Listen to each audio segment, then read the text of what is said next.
Hey, we're back. Yeah, I'm on the work, so I can actually do this. Damn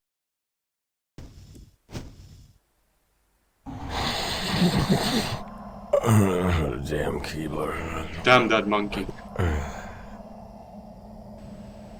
This is a reference to head engineer Richard Keebler Benson. Okay. But like, something with the game, or that's an escape message. Something was watching me. What? Wait out the cutscene and head to the gate. I wonder if you can save him. I'm guessing no?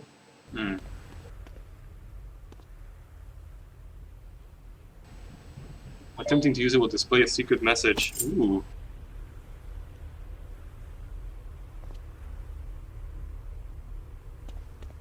Locked.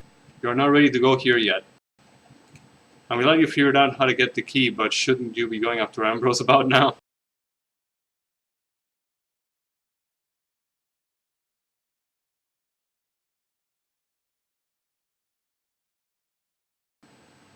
Distressed butler.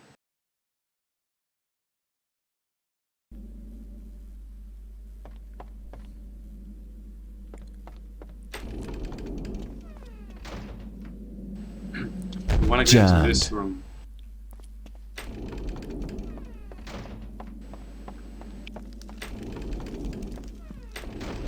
Alright, I can fast forward this one a little bit. I don't have much time. See if we can get the CV11 video started. Head outside to the next area and then cross the hallway.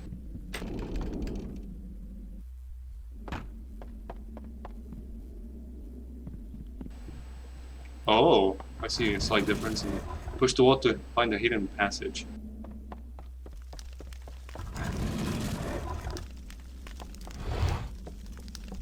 What did this? Is it gone? Dear God, this house is evil. Either my eyes deceive me, or the world is coming to an end. Why do you say that? Did you kill When the these? dead walk and the demons roam the earth, it can only mean judgment is close at hand.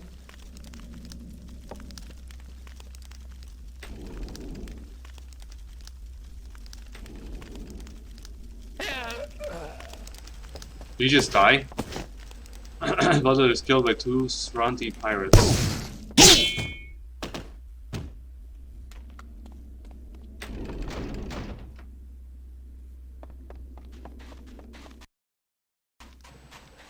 Partner acting weird.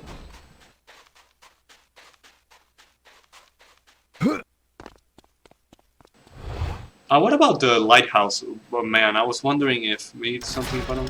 What the fuck? At least I'm not cleaning the stables. Are you a gambling man? Why are you doing this?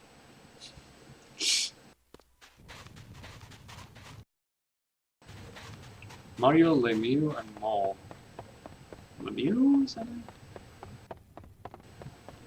After heading up the stairs, kill the Sranti witch. Oh! That's the girl's model that stabs you. That's probably the kill animation I saw in that trailer.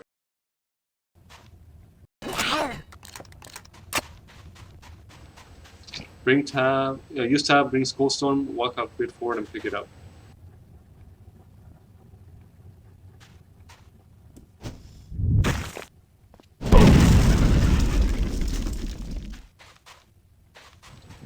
There are two documents inside. One is telling a partner called Mole.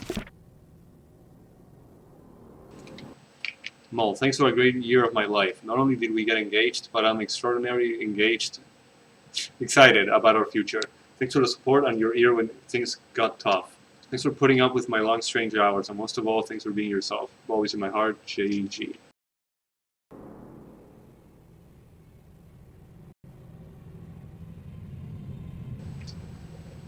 Oh, Mario's the other one. The others are tribute to NHL player Mario. What the fuck? The Oracle predicts a prophecy. A god will once again walk this earth.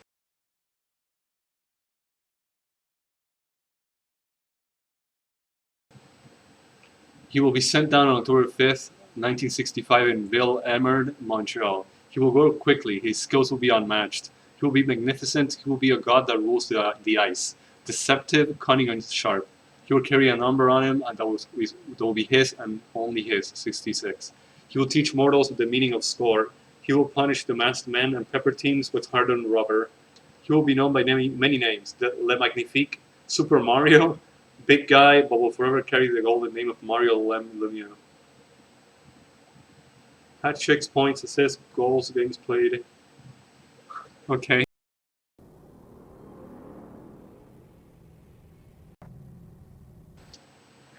Mia is the only player in NHL history to have won the Calder, Art Ross, Hart Smythe, and Masterson trophies.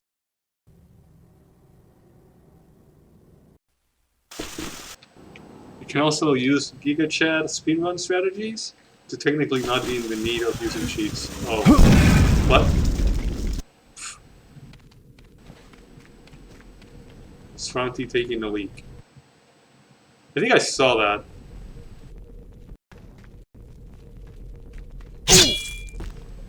If you think you're taking a piss, if we think you look dodgy, we will shoot you, and we're gonna feel bad about it. Patrick trying to get with the maid. What?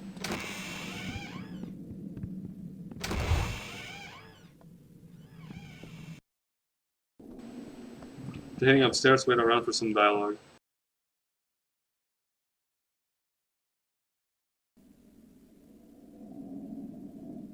Are you alone here? Leave me be.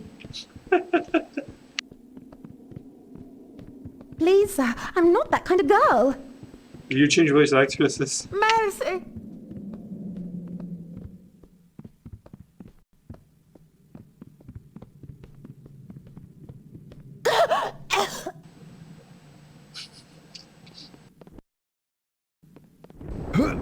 Aaron's room message. What, we're getting the key early again?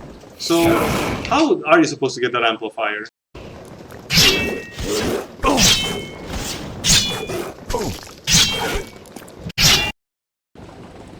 Bring Aaron's room key.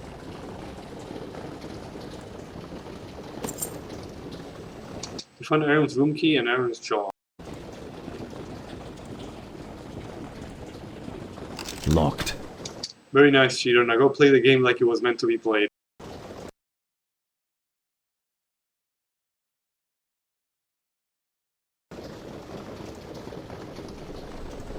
I just realized the doors there. Disco Inferno? Yep. Difficulty finding extreme. Well, wasn't too much for me. I just thought a little bit. Oh, is this a different one? Head past the Hollingwell and click the button on the wall. Head outside to the right and fly up. I thought differently, man. I just got on the entrance of the mansion.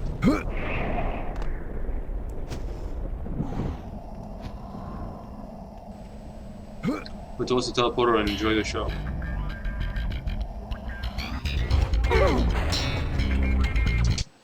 I'll let it play, but we've already seen this in another.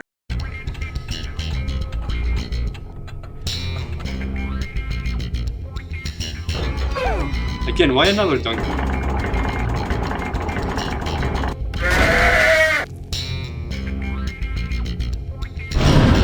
It burns!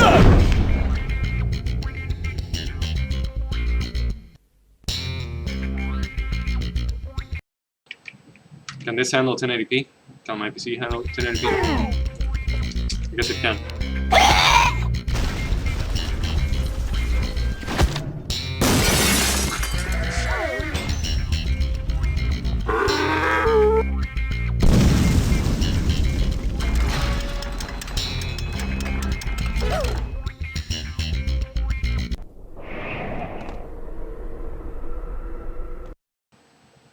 Hidden room with a note. Oh, did I make it up here? Head to the second row and cast this spell towards the bars with fire inside of them. Oh. Maybe I had to upgrade the spell magic for it to do some more?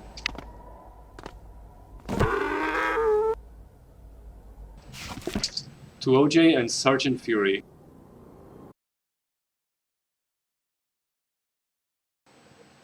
What prompts you to be traveling all the way out here without a ball pass? Hey, aside from Sergeant Fury's flatline from his EKG, things went pretty well. Who am I kidding? Kyle needs a hug, and by the time OJ reads this, he's gonna need a boys' night out from the new baby. Thanks for being my friends, my co-workers, and especially thanks for laughing at my lame jokes. Here's to the uncertain future and to the games we build. Now get back to slaying the king. Spoiler.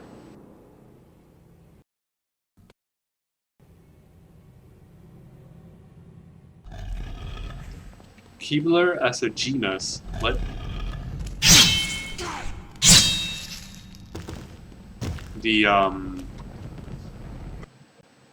This genus is referenced as Keebler in the error. I said previously is a reference to head engineers Richard Keebler-Benson. I wasn't sure if he was going to include this, but this video is so short after all, lol. I wouldn't really call it short. It's a picture from the error, Keebler 1. Oh, Ted? I thought he'd have like a special voice or something. Jim and Liz. Difficulty finding unapplicable. Test journal, Jim and Liz. Elizabeth. Thank you so much for all your love and support. I love you immensely, and I can't thank you enough for always being there for me. You've proven time and time again that your love is limitless. I love you infinity. Oh, and Carly, thank you too. Mom, thank you for all your love and encouragement throughout the years. You pushed me in the right direction from the beginning and have always been there when I needed you.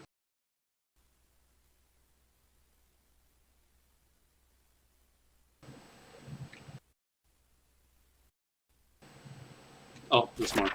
Dad, I love you and miss you greatly. I'm very proud to have you as my father, and I wish we could see each other more often. Rich. Jim and Twinkle. Where'd you find all this shit? Jim. Oh. Jim and Twinkle? Oh yeah, okay. Memories past. Mom, I think of you every day. Forever will I love and miss you. Thoughts present. Friends and family, endless thanks for your love, understanding, and patience throughout this entire adventure. There is light at the end of the tunnel. Amanda Marie, hard work does have its price, but there is always a big payoff. Keep up the good work in school. You make me so very proud. You're a wonderful child. I love you. Twinklets, I don't even know your names yet, but I love you both, and I can't wait to meet you. I'm sure you know this. Erica, you're my rock of Gibraltar. Without you, my life would come to a screeching halt. As thrilling as it is to be a part of this wonderful project, no emotion can eclipse the thought of bringing your first children into the world. I look forward to all of the challenges together we will face with these twinklets. I love you, kiddo, immeasurably. Michael.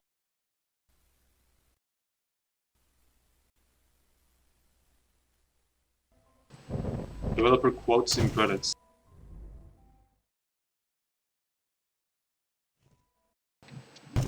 What? Like, what? Here's all the letters. Giebler, Michael, one we just read, I think. Here's all the letters. One-legged? What? That's You great, need to stranger. right-click. What? Did you find the one-legged chicken? Keebler has a Weebler. It is advised that you never return here, as your amnesty will be revoked. Don't tell Jeremiah, but I think Brady's drinking on the job again.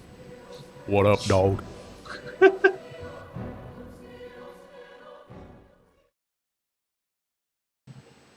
Developers for the amazing game they created, the Undying community for their findings over the years, 10M for his findings and help with the video. Especially you if you made it this far. I didn't do anything.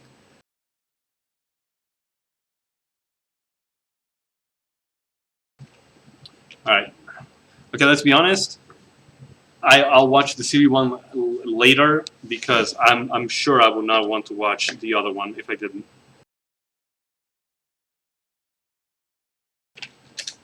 Huh. 4 weeks ago, damn. 43 fucking minutes! Ooh, nice intro. At least that's what it looks like it's gonna be. I'll get something, I'll be right back. I am not fast forwarding this one. Man, this is like gonna be its own stream if I even get to finish it, and then it's gonna be another. Jesus fucking Christ. Be right back.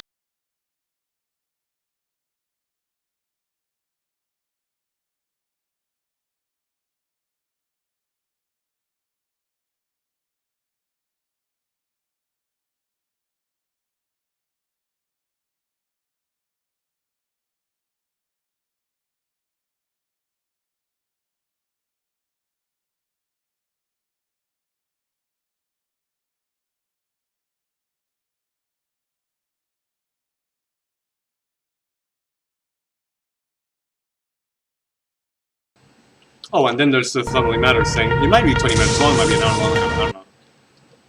This video contains depictions and a discussion of flashing imagery, violence, blood, and electronic cards. Spoiler warning, this video contains mild story spoilers. Okay. This video has full caption.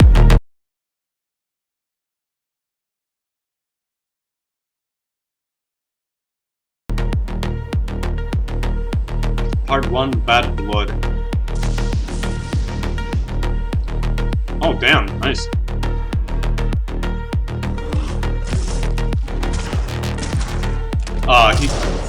He fixed the gun somehow.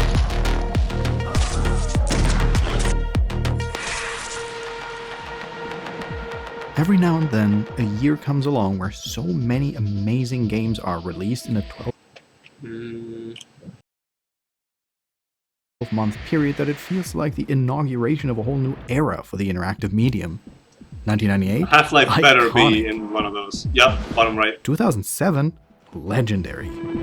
Crisis? For my money, there is one year whose outstanding games were just as essential as all the other big hitter years, but which never receives quite the same degree of acclaim. I'm talking, of course, about the dawn of the new millennium. Yo, excuse me, millennium. The year What? 2001. This song exists? 2001 was a year bookended first by the worldwide release of Sony's PS2 in late 2000, and then the global debut of the Microsoft Xbox in late 2001. This was, no exaggeration, an absolutely definitive inflection point for the gaming medium. I was not there for During the this console period, part. games tech was transitioning away I only read about the PS2 on magazines.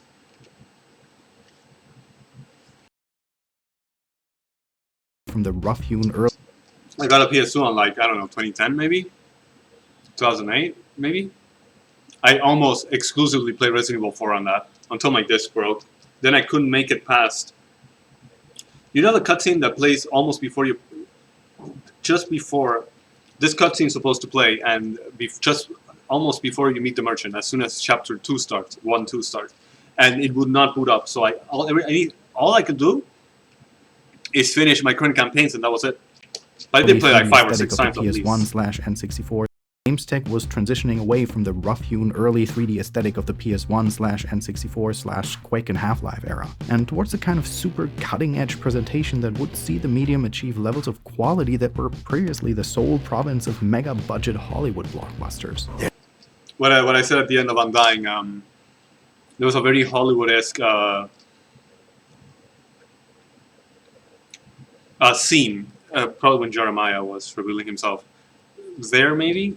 Sort of there? There's no such thing as miracles or the supernatural. Only cutting-edge technology. This was a moment when the rising critical commercial profile of the games medium caused many big-budget Hollywood-tier production studios to look at video games and decide, you know, I'd like to get me a piece of that multi-billion-dollar cake. More like that Of course, started now. all praise and glory to LucasArts, who did it first and did it best. The house that George Lucas built. I can't get into point-and-click games, honestly. I'm trying to think of one that I played. Grim Fandango I played recently, and there's some real bullshit in those. Without a guide, forget it. I love to keep playing and finish Grim Fandango, but without a guide, I'm not doing it. Like, I'm just gonna... I might not remember, but it's like I'm just gonna state at the beginning of the stream. Yeah, I'm gonna use a walkthrough every once in a while. Was really quite far ahead of the curve in this regard. They didn't just pump out licensed Star Wars and Indiana Jones titles one after another on a money-printing assembly line. Rather, I mean, they did, but they were good at it. Making a good game requires a team of highly talented artists and designers who are also given a maximal amount of freedom. And even Maniac Mansion doesn't count. by the late 1990s, LucasArts was still very As in, they're money churning machines. Because they're not licensed. much the exception in this That's not regard, licensed. not the rule. One such major player that entered the gaming space around this time was DreamWorks. This was basically Steven Spielberg taking a On the first stream, I must have said, DreamWorks? Interactive? page But I'm sure I was on the menu when I started the stream, so I might not have said it. It might not be recorded. out of George Lucas's playbook and opening his own Hollywood shop, focusing initially on live action and animated feature films and later branching out into games. DreamWorks had already published a handful of games in the mid to late 90s, but their releases didn't really find DreamWorks Wait. had already Is that supposed to be the frontline intro, or? published a handful of games in the mid to late 90s, but their releases didn't really find commercial or critical success until the arrival of Medal of Honor in 1999. And it was around this time that one Steven Allen Spielberg inked a deal to have DreamWorks develop a truly cinematic, big-budget, first-person shooter using epic mech develop I'm sorry, Steven Spielberg had to do with this? a truly cinematic, big-budget, first-person shooter using Epic Mega Games' newly minted Unreal Engine. This would be the title that cemented their status as a studio that could bring multi-million-selling Hollywood excellence to the medium And this didn't sell. This sold jack shit, so I hear. to both cinema and games alike, or at least that Beautiful, great, incredible intro. I wish the rest of the game was as good as that. No, not that it isn't. It's not that good. You were getting there. was the plan anyways. But after almost an entire year in development, this as yet untitled project was going nowhere fast. The suits at DreamWorks realized they needed to bring some additional creative brainpower on board the team, especially when it came to fleshing out the story and characters, which at this point in the dev process were a little more than placeholders. And I do mean it was literally Wait, so this wasn't based on a book then? going nowhere fast. This was a time when 2 to 3 years was still considered to be an unimaginably overlong timeline to create a game. You know, back when Quake was considered to be the poster child for production bloat, owing to its nearly 2.5-year-long dev cycle.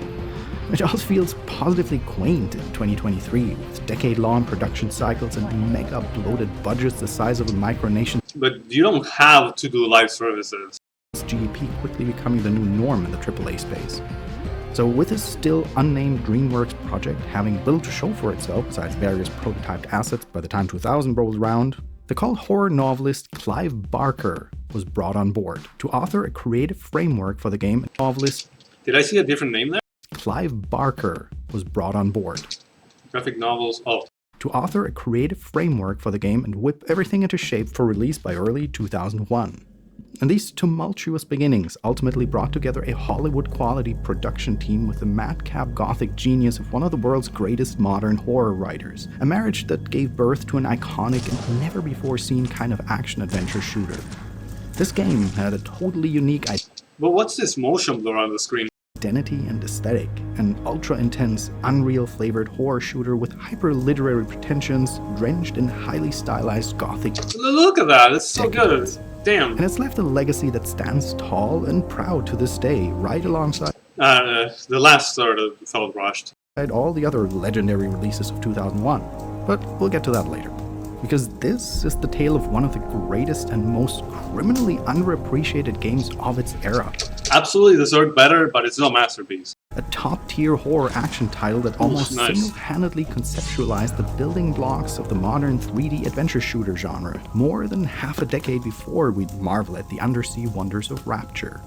I have been wanting to cover this game for many years by now, and I think it's way overdue for me to express my undying love for Clive Barker's Undying. Rend your bones and serve you to my pet. You need a subtitle sometimes. Once you're moon hydrogens. Well, there's the flashing images. Alright, before we continue, Oh, by the way, if you're wondering what I'm eating, I don't know how global this is. I'd like to take some time to highlight the sponsor of this. Haha, no. Thanks for separating it. Look, this is so comfy. Control, if you hold control, you know you can use the left and right arrow keys to skip 5 seconds ahead. If you hold control, you can skip chapters. And thank you very much to Ragnarok's for separating it. So I can just do this. Alright, before we continue, I'd like to take some time to highlight the sponsor of this video. So great. I just stopped complaining about sponsors because I can just do that. Well, actually, I still do, but I never see chapters which say sponsor. Our story begins in Mysterious orchestral music, cutscene 1, original soundtrack. Good naming, guys.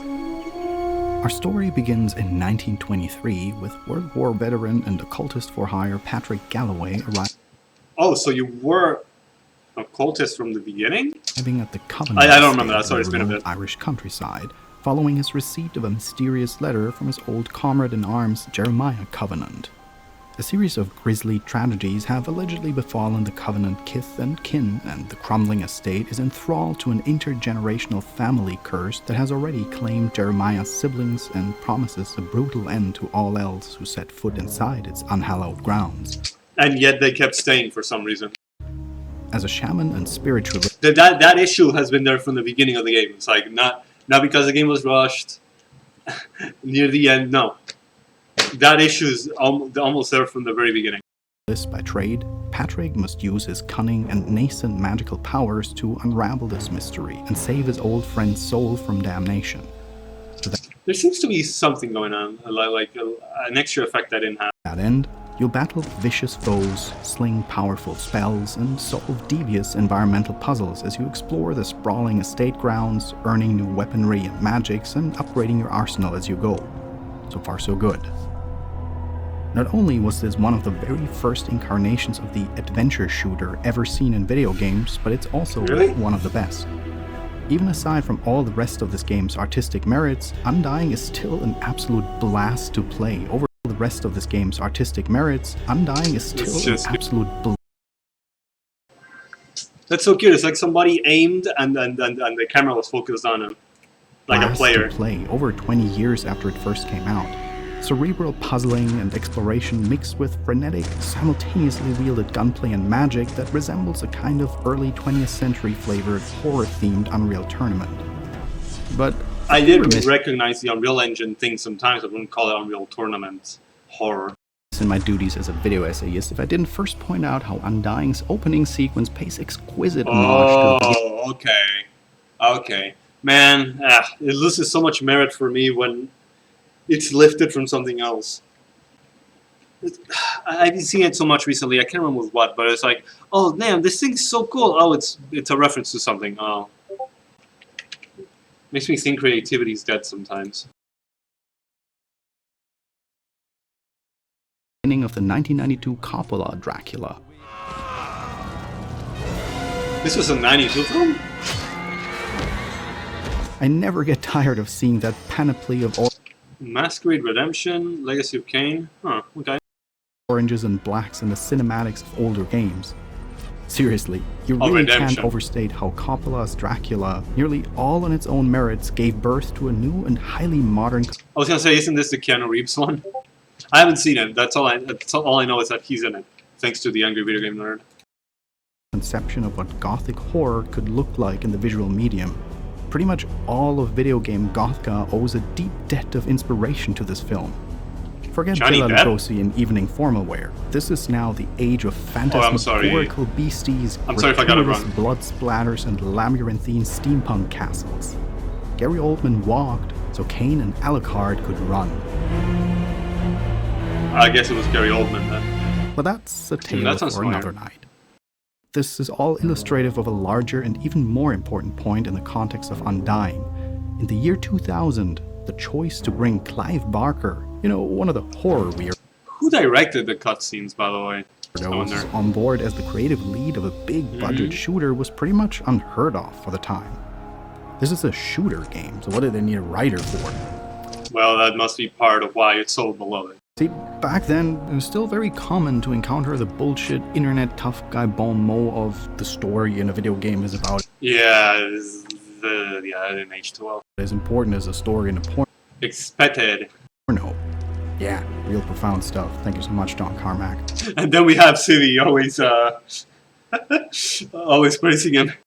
But when you think about it But, you know, people change. It's been at least 20 years since he said that.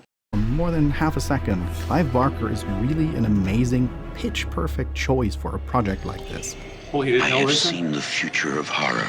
Oh, I remember reading this. His name is Clive Barker.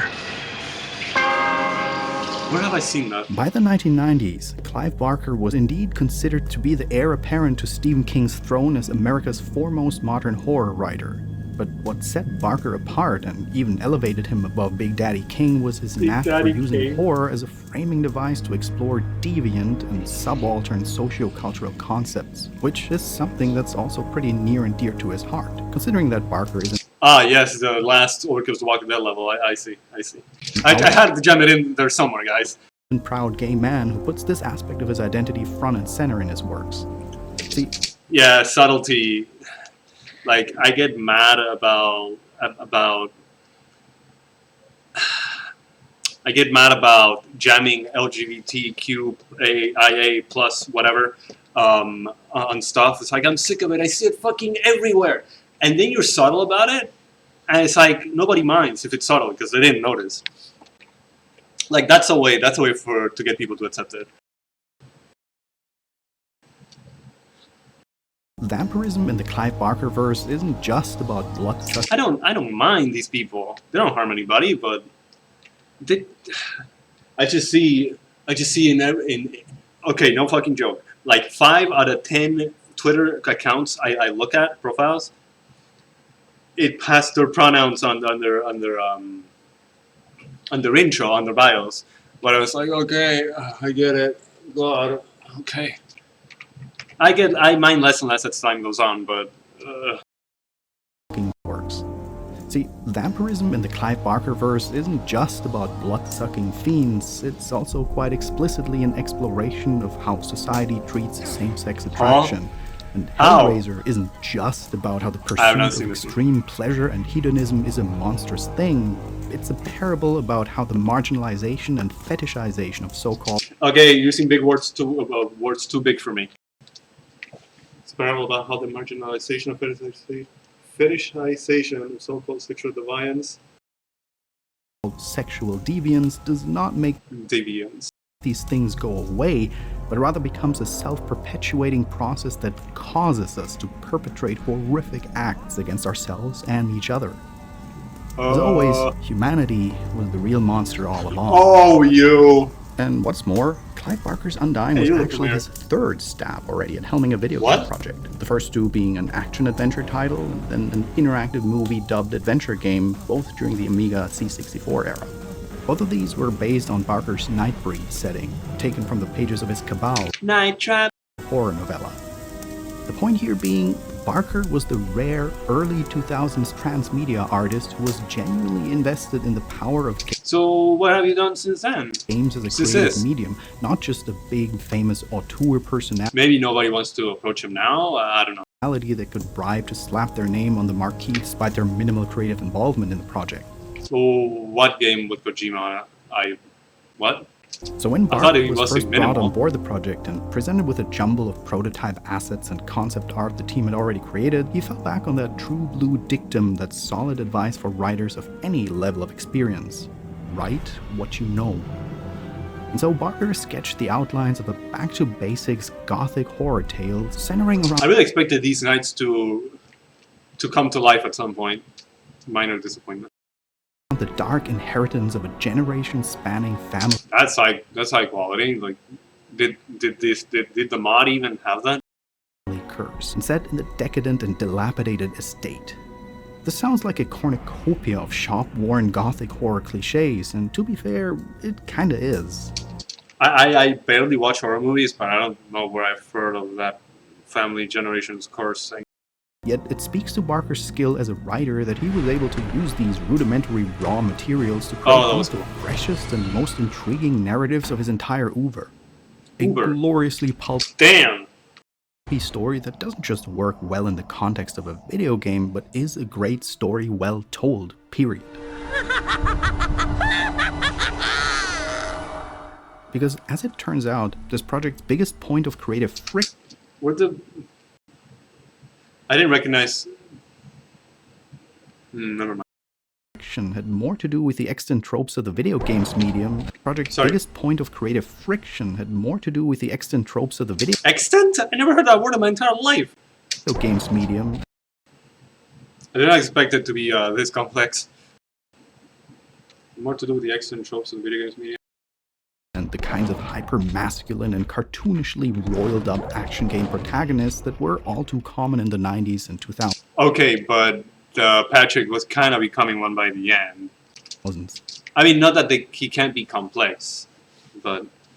Damn, I'm looking good. Man, I really need to play Duke Nukem 3D. I did as a kid, but I... Right, with the keys and stuff, like I would never know where to go. Somewhat infamously, I really want to play Duke Nukem Forever Restoration Project someday. When it's done. When it's done. original pre-Barker concept for Undying starred a bald-headed, muscle-bound, so you were kind of playing as Kiesinger? tattooed Spec Ops military type, complete with a straight-out-of-Warhammer nom de guerre of Count Magnus Wolfram, who still makes a cameo as the Trisanti warlord in the opening sequence. I thought we fought him later. Ooh, I didn't notice his war outfit.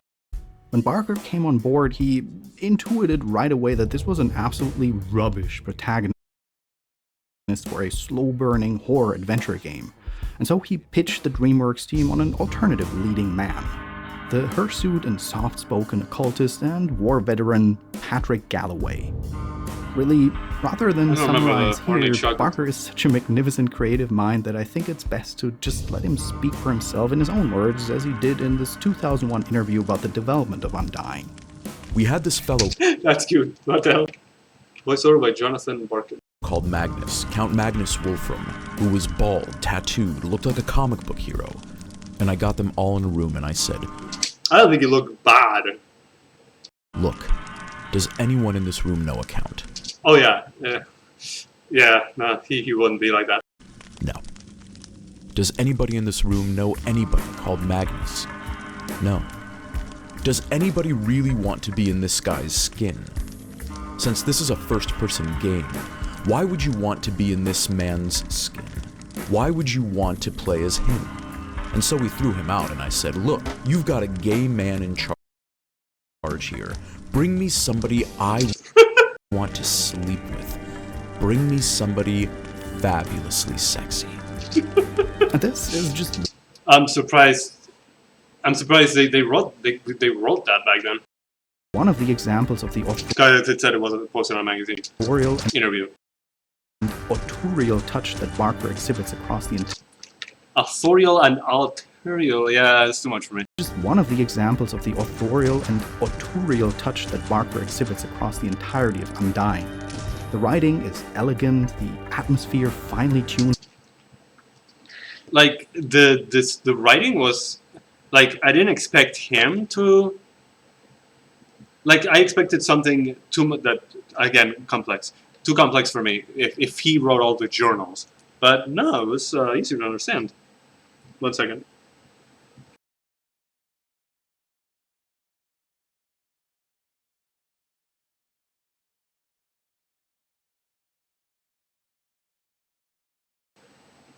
I just wanted to, like, write down the time so I remember, because we're not going to get this horror, finished. mystery, and the story is packed with moments of sheer, holy heck, did that just really happen? Narrative unpredictability that is the hallmark of Barker's work. I don't know about that. Do not see your quest is in vain.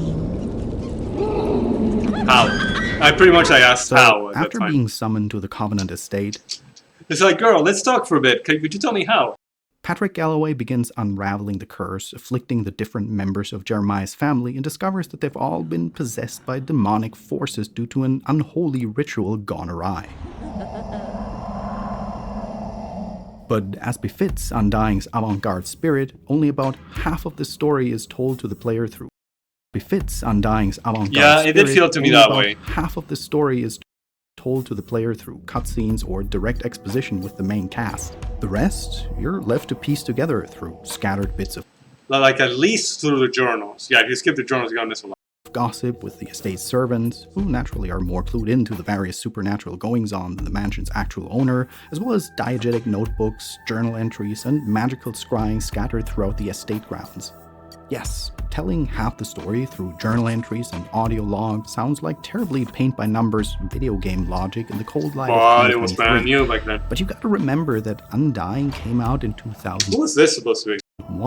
This game was borrowing a page from old immersive sims like System Shock and Thief, and I play System Shock 2 with a friend. to great effect. Yeah, it has co-op. Again, I really want to play the Enhanced Edition whenever the fuck that comes out. Night Dive, what are you doing? just for emphasis, if you don't Man, I would have preferred that. The System Shock remake I just couldn't beat. It was great, but it was too cryptic. read your quest book and diligently collect the various journal entries scattered about, you're getting maybe half of the game's story. In order to make sense of the narrative, you absolutely have to read everything you can, pay careful attention to environmental clues, and maintain a keen eye for detail. If you don't play narrative archaeologist while breezing through the game... Wait, so the caves were also foggy for you? A narrative archaeologist while breezing through the game, whole chunks of the narrative won't make a lot of sense to you. It's like Dark Souls, environmental storytelling, the player as archaeologist, yada yada yada. Listen, you're smart. You know the drill already. I mean, sure, but... Oh, no, I don't. It was like, no, I'm too stupid for Dark Souls lore. Indeed, what better opportunity for a master author like Barker to flex his pen than through the story-essential lore text the player will find throughout the Covenant estate. And it's all in service to a setting, narrative, and characters that are every estate. Yeah, Ether traps here. Like, I remember reading about them, but I never used them.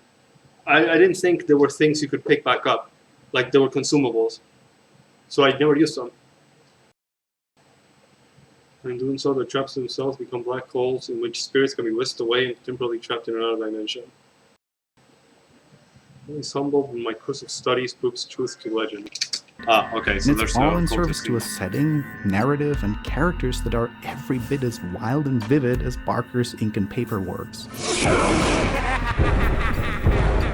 Despite this, for the time, unconventional approach to storytelling, Undying's plot still unfolds with a propulsive, page-turning tempo.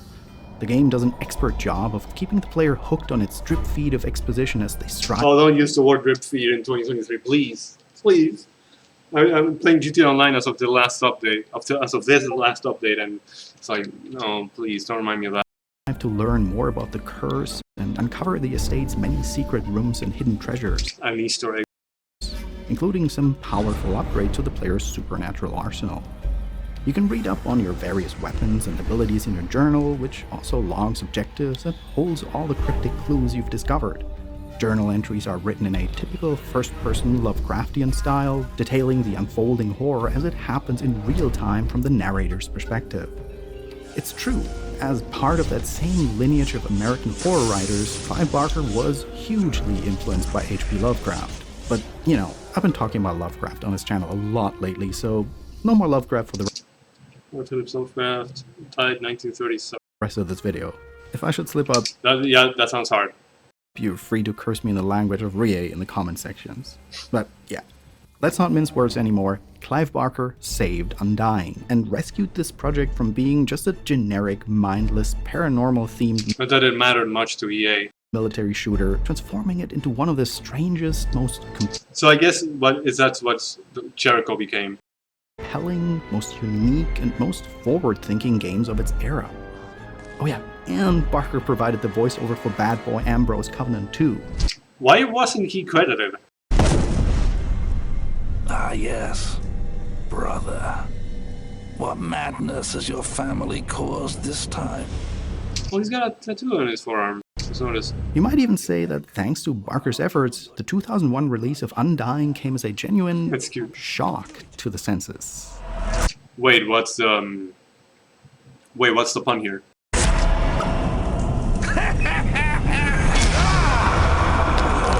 That wasn't very helpful. Did Barker voice act that? Because that's pretty good. I think. And the bandana came out. That's nice. Bioschlock. Okay, that's a good time to leave it, actually. Alright, see you next time. I should keep doing this soon again. Probably tonight. Saturday, if not. We'll see. It sounds more like Saturday. Yeah. Bye-bye.